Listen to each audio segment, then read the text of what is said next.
Magandang gabi, ako ay nagbabalik, DJ B-Boy Bibo para sa ating tuloy-tuloy na BB Time tungkol sa usaping jowa mo na hadlang sa mga pangarap mo.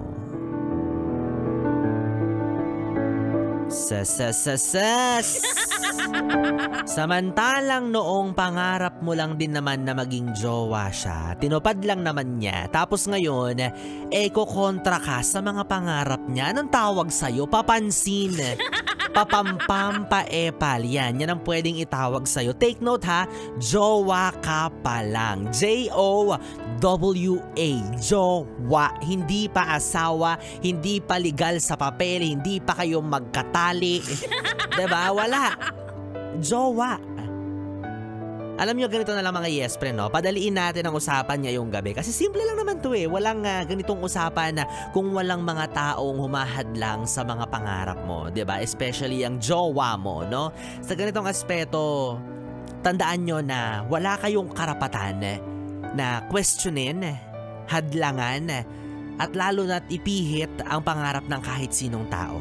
Diba? Lalo na kung hindi nyo naman alam kung ano yung mas malalim na rason kung bakit yun yung ginusto niyang mangyari sa buhay niya, kung bakit yun yung goal niya, kung bakit yun yung pinaghihirapan niya.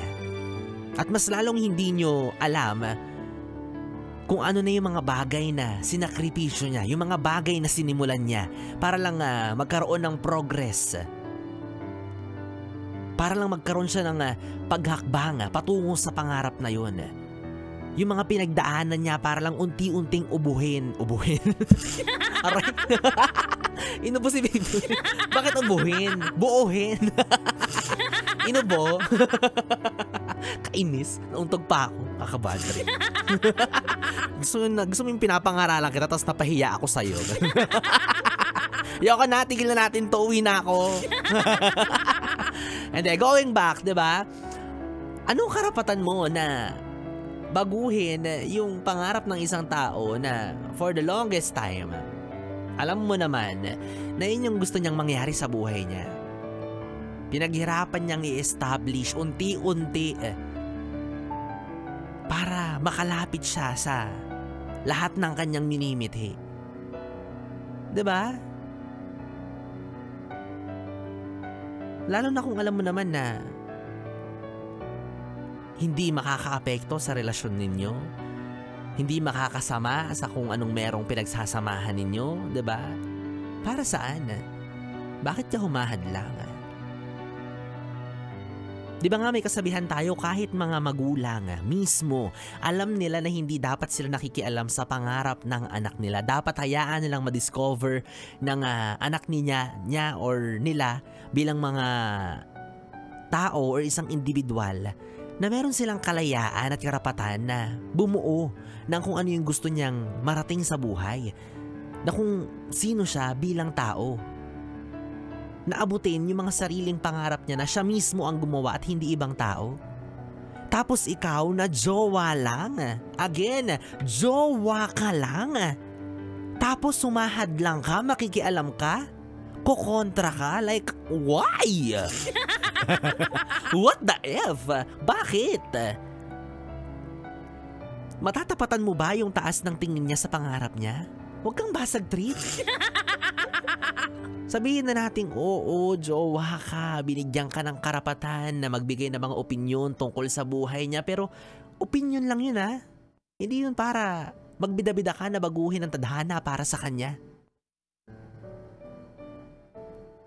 Una sa lahat, maaaring wala ka pa sa buhay ng taong yan. Meron na siyang mataas na pangarap na pinanghahawakan, na pinaniniwalaan, na pinagtatrabahuhan. Kaya utang na loob. Kaysa kumontra ka, suportahan mo na lang. Kung talagang mahal mo siya, dapat mas uunahin mong unawain siya. Kung saan siya nanggagaling, kung ano bang purpose ng pangarap niya. Kasi parte ka na ng buhay niya eh. Diba? Ibibigay ko sa iyo yan. Alam nating parehas na parte ka na ng buhay niya. Oo, may halaga rin yung opinion mo, pero tignan mo rin. Kasi baka parte ka rin ng pangarap ng taong yan. Pangarap na pilit mong tinututulan. Sayang naman. Diba? Okay, given. For the sake of your relationship, pinipigilan mo siya.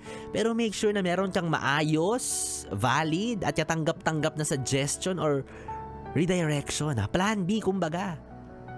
Kung feeling mo talaga makaka-apekto yung desisyon at pangarap niya sa relasyon na meron kayong dalawa na matagal nyo rin namang iningatan, matagal nyo rin namang prinotektahan, relasyon na matagal nyong pinagsamahan.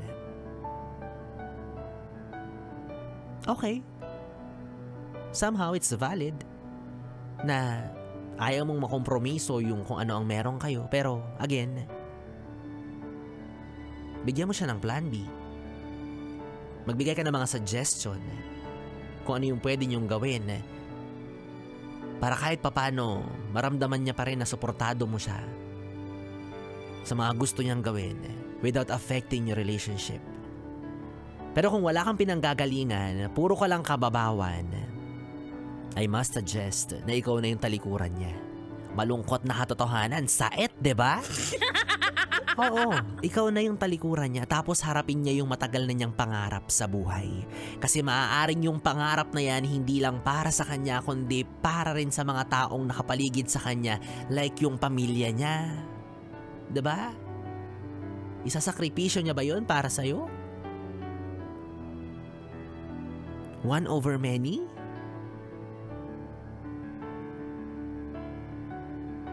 So bottom line, be open-minded. Huwag kang selfish. Huwag mong ipagdamot sa kanya yung bagay na matagal niya nang gustong marating sa buhay. Always take effort to support your loved one. Kahit hindi mo maintindihan, pilitin mong unawain.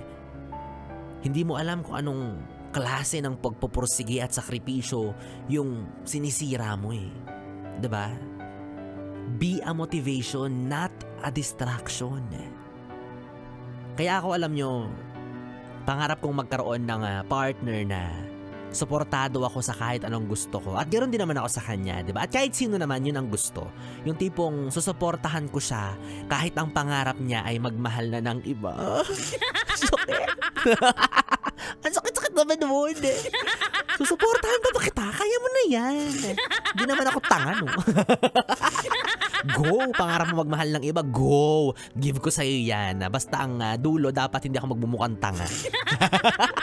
Pero alam mo ba, ito fun fact para sa'yo, na parehas kami ng pangarap ni Ate Regine Velasquez. Yes! Diba? Ganun ang levels ng pangangarap. Dahil gaya niya, pangarap ko rin ang ibigin ka. Naisingit ka pa yun, nakakainis. Pero pangarap ko rin, yes, pre, na umuwi na ng maaga, no? O kaya babay na, ha? Uuwi na po si Biboy Bibo. Tama na ito. Pili nyo, kayo lang may pangarap, eh, no? Siya, yes, friend, 3 oras na BB time ang ating pinagsamahan. Nakapiling nyo po ako, DJ Biboy Bibo. Magkasama't magkarinigan po tayong muli bukas sa parehong oras. Dito pa rin at dito ka lang sa 101.1 Yes FM. Solid. Good night, baby. Mwah, mwah.